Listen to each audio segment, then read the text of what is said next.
আর্জেন্টিনার বুয়েনোস আয়ার্সের এক আদালতে ম্যারাডোনার চিকিৎসা সংক্রান্ত অবহেলার অভিযোগে 7 চিকিৎসকের বিরুদ্ধে বিচার কার্যক্রম শুরু হয়েছে। এই মামলা দায়ের করা হয়েছিল 2022 সালে, যেখানে প্রসিকিউটর ও বিচারকরা 8 জন চিকিৎসকের বিরুদ্ধে শুনানির আবেদন করেছিলেন। মেসি ও অন্যান্য ফুটবল তারকার মতোই কিংবদন্তি ফুটবল খেলোয়াড় দিয়েগো ম্যারাডোনা 2020 সালের 25 নভেম্বর বিছানায় মৃত অবস্থায় পাওয়া গিয়েছিল তাকে। মৃত্যুর পূর্বে 60 বছর বয়সী এই মহাতারকা মস্তিষ্কের অস্ত্রোপচারের পর বাড়িতে বিশ্রাম নিচ্ছিলেন। ম্যালপ্র্যাকটিস ও অবহেলার অভিযোগে বিচার শুরু হয় মামলা মোকদ্দমা প্রক্রিয়ায় একজন চিকিৎসকের পক্ষে এবং অপর একজনের বিরুদ্ধে যথার্থতা যাচাই করা হবে। অভিযোগ অনুযায়ী তার চিকিৎসার দায়িত্বে থাকা 8 জনের মধ্যে 7 জনের বিরুদ্ধে বিচার কার্যক্রম শুরু হয়েছে।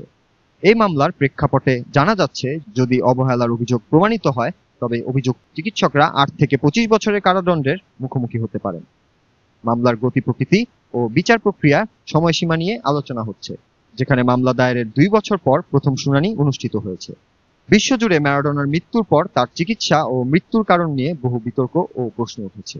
কিছু সমালোচক দাবি করেছেন চিকিৎসকদের দায়িত্ব অবহেলার ফলে কিংবদন্তির মৃত্যু আরো তীব্র হয়েছে।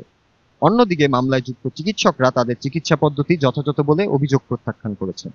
আর্জেন্টিনার আদালত চলমান এই বিচার কার্যক্রম দেশের ও আন্তর্জাতিক স্তরে বহু আলোড়ন তুলছে। এই মামলার ফলাফল আগামী দিনে ফুটবলারদের ইতিহাসের এক গুরুত্বপূর্ণ অধ্যায় হিসেবে বিবেচিত হতে পারে। এভাবেই বিশ্বজুড়ে ম্যারাডোনার মৃত্যুর প্রেক্ষিতে উঠে আসা চিকিৎসা সংক্রান্ত প্রশ্নগুলো পরবর্তী সময়ে বিস্তারিত আলোচনার যোগ্য হয়ে উঠবে।